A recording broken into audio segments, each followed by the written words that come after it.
We are the heartbeat of Seattle. Good morning, and thank you for stopping by. Today, actually this morning, it is 7:25. Um, I came across a Seattle Times news story that talked about Fox News and they're running with digitally altered images to cover Seattle's protests in Capitol Hill. Um, I expect that from TMZ, kind of. I don't expect it from somebody that claims to be newsworthy. And when I say that, Fox News, like NSMBC or CBS or anybody that claims to bring the news to the masses, I expect them to be honest as much as they can. People are able to make mistakes. I understand that. Sometimes people get information wrong. I understand that. But as a whole, you are not supposed to do this all the time. Now, what they did was they took photographs from the Capitol Hill Autonomous Zone, which is supposed to be an area that is free, which means that anybody can be there to protest. You can passionately protest, but also be peaceful.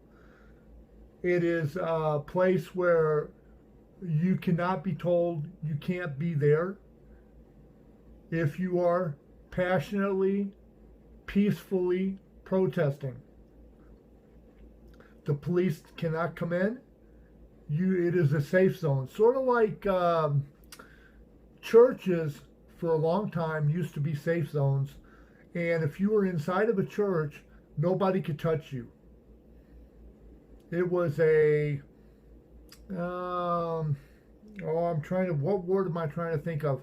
The military has that where it's a zone that's not owned by anybody, but I can't think of the word I'm trying to think of. If you know that word, please put it in a comment below.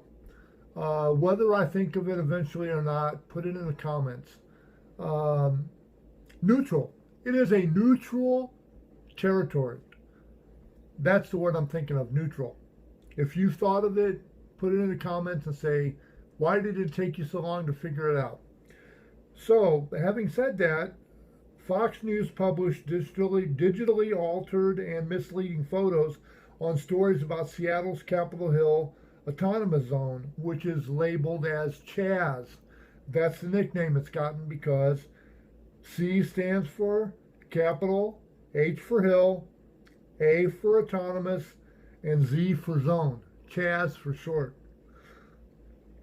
Now, a lot of people do that. CNN does it, NSMBC does it, Fox News is doing it. They tend to take a story and make it look worse than it is to discredit what's going on for their own purpose.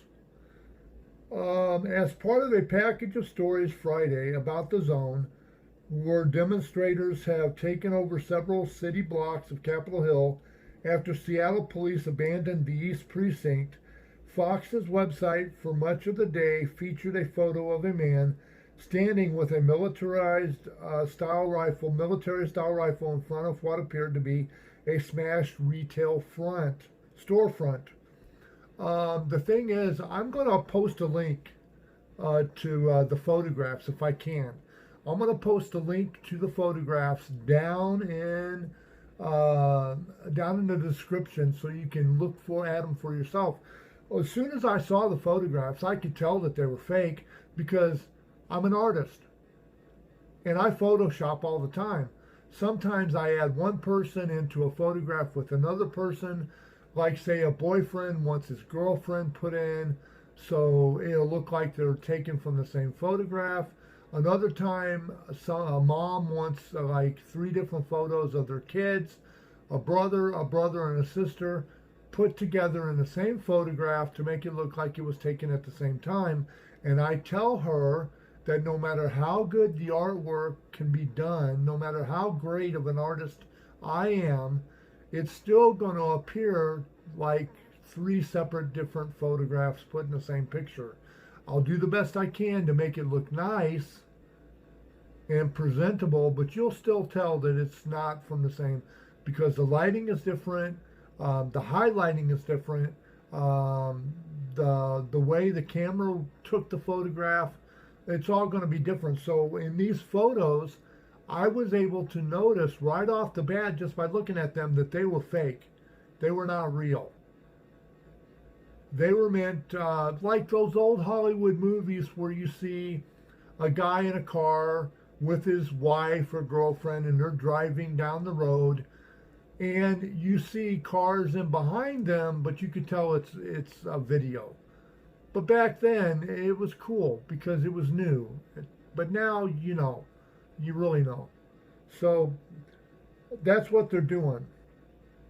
The image was actually a mashup of photos from different days, taken by different photographers. It was done by splicing a Getty Images photo of an armed man who had been at the protest zone on June 10th with other images from May 30th of smashed windows in downtown Seattle.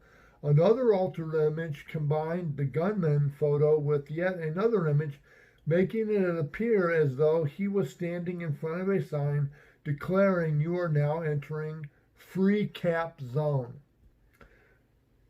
Now, you have to be completely idiotic and stupid or completely gullible to think that those photos were real, because you could see them and tell. Just like with Donald Trump, I hate to do this, but Donald, you're asking for it. People think Donald really wanted to be president.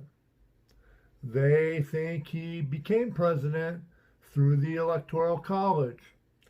There's people out there that want to believe that Donald Trump wants to be president a second term. They're unwilling to see what he is doing.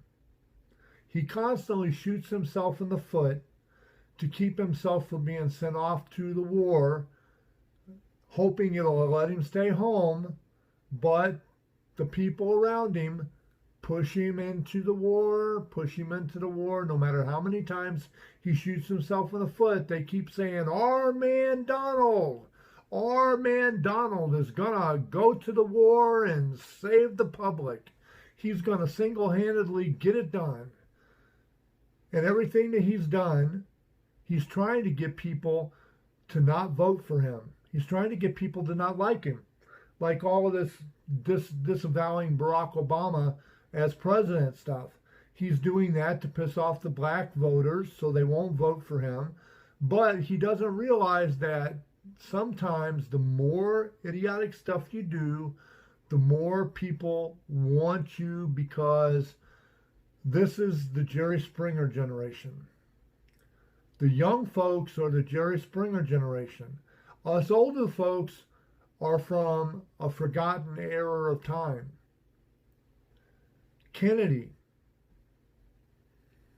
Johnson, Ford. Some of us are even before that. Eisenhower, Wilson, Roosevelt. Some of us are Carter, Reagan, Bush. But for everybody else, it's Jerry Springer and TMZ and Lifestyles of the Rich and Famous and the National Enquirer. So Fox has done it again. They said that they had put no disclaimer revealing the photos had been manipulated. The network removed the images after inquiries from the Seattle Times, but that doesn't mean that the damage hasn't already been done. Just like sometimes on Facebook, I'll put up a post or a comment, and then I'll think about it. for a split second, and then I'll take that comment down. But the person it was intended to have probably already seen the comment before I took it down. So the damage has already been done. Just like with Fox, they took the photos down, but the damage has already been done. Because if it had not have been done, I would not be doing this video right now. So having said that, I'm going to ask you to put a comment down here to let me know what you think about this. Do you think Fox is wrong?